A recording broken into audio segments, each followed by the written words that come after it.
एक बटन दबता है, आसमान चीरती हुई एक मिसाइल निकलती है और कुछ सेकंड बाद सिर्फ एक शहर नहीं बल्कि करोड़ों डॉलर भी धुएं में बदल जाते हैं। लेकिन असली सवाल ये नहीं है कि मिसाइल किसने दागी, सवाल ये है कि उस मिसाइल से फायदा किसे हुआ।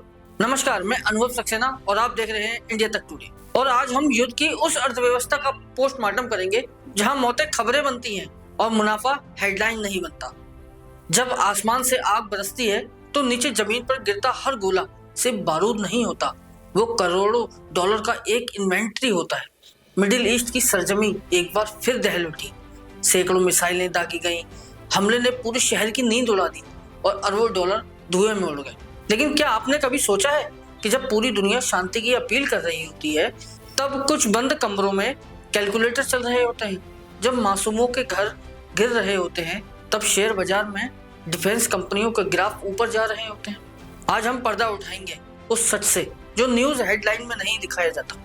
आज हम बात करेंगे उस अदृश्य हाथ की जो आग बुझाने का दावा तो करता है लेकिन माचिस भी उसी की जेब में होती है। इस युद्ध के मैदान में तीन मुख्य खिलाड़ी हैं, ईरान, इजराइल, अमेरिका। ईरान, इसने अपनी फतेह 110 और खुर्राम शहर जैसी बैलिस्टिक मिसाइलें उतार दी। एक मिसाइल की कीमत $1 मिलियन से $8 मिलियन तक होती है। अगर 300 मिसाइलें चली तो ईरान ने एक झटके में अपनी अर्थव्यवस्था का एक बड़ा हिस्सा आसमान में उड़ा दिया। इजराइल, यहाँ दुनिया का सबसे महंगा डिफेंस सिस्टम छाता है, आयरन डोम। इसकी एक इंटरसेप्ट मिसाइल की कीमत 50,000 से $1.5 लाख तक है। लेकिन जब बात डेविड्स स्लिंग या एरो सिस्टम की आती है तो खर्च करोड़ों डॉलर प्रति शॉट तक पहुंच जाता है। लेकिन असली सवाल यहाँ से शुरू होता है, इजराइल के पास ये तकनीक और ये बेतहाशा पैसा कहाँ से आता है। जैसे ही तनाव बढ़ा, दुनिया में सबसे शक्तिशाली देश अमेरिका ने घोषणा की कि वह अपनी रक्षा प्रणाली तैनात करेगा। Third terminal high altitude area defence और पैट्रियोट पैक 3। यहाँ गौर करने वाली बात है, थॉट की एक मिसाइल की कीमत 12 से $15 मिलियन, करीब 100 करोड़ रुपए से ज्यादा है। अमेरिका कहता है ये सुरक्षा के लिए है, लेकिन क्या ये सिर्फ सुरक्षा है?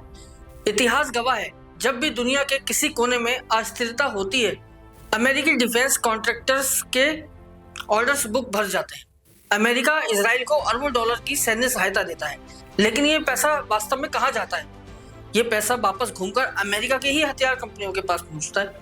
इसे मदद कहें या अपने इंडस्ट्री को चलाने का सर्कुलर रूट, ये आप ही तय कीजिए। शांति वार्ताएं सालों चलती हैं लेकिन नतीजा शून्य।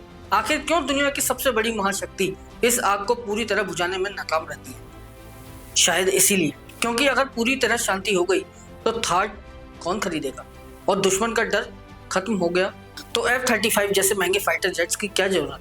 बैलेंस ऑफ पावर बनाए रखने के नाम पर जो खेल खेला जा रहा है उसने पूरे क्षेत्र को एक टेस्टिंग लैब बना दिया है। यहाँ नई मिसाइलों का परीक्षण होता है, डिफेंस सिस्टम की क्षमता दुनिया को दिखाई जाती है ताकि कल दूसरे देश भी कतार में लगकर वही हथियार खरीदें। जब तेल की कीमतें बढ़ती हैं और युद्ध का डर फैलता है तो दुनिया की अर्थव्यवस्था डगमगाती है, लेकिन मिलिट्री इंडस्ट्रियल कॉम्प्लेक्स सुरक्षित रहता है। नेताओं के भाषणों और कंपनियों के मुनाफे के बीच हम उन चेहरों को भूल जाते हैं जिनका इस रणनीति से कोई लेना देना नहीं था। सैकड़ों नागरिक मारे गए, हजारों परिवार बेघर हो गए, देशों की जीडीपी अस्पतालों और स्कूल के बजाय बमों और गोलियों में झोंक दी गई। युद्ध में दागी गई एक मिसाइल की कीमत से एक पूरा गांव बसाया जा सकता था, कई अस्पताल खुल सकते थे, लेकिन यहाँ प्राथमिकता जीवन नहीं वर्चस्व की है। 2029 हो या आज का दौर, राजनीति अब इमेज और नैरेटिव की लड़ाई बन चुकी है। हमें बताया जाता है कि हम सुरक्षित हो रहे हैं, लेकिन क्या हम वाकई सुरक्षित हैं या हमें सिर्फ और ज्यादा हथियार खरीदने के लिए डराया जा रहा है?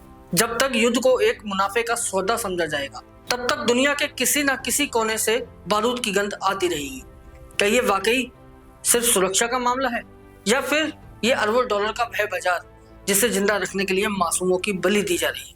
याद रखिए, युद्ध में सबसे ज्यादा फायदा हथियार बनाने वालों का ही होता है और सबसे ज्यादा नुकसान हमेशा आम इंसान का, क्योंकि हर युद्ध सिर्फ सीमाओं पर नहीं लड़ा जाता, वो बैलेंस शीट पर भी लड़ा जाता है।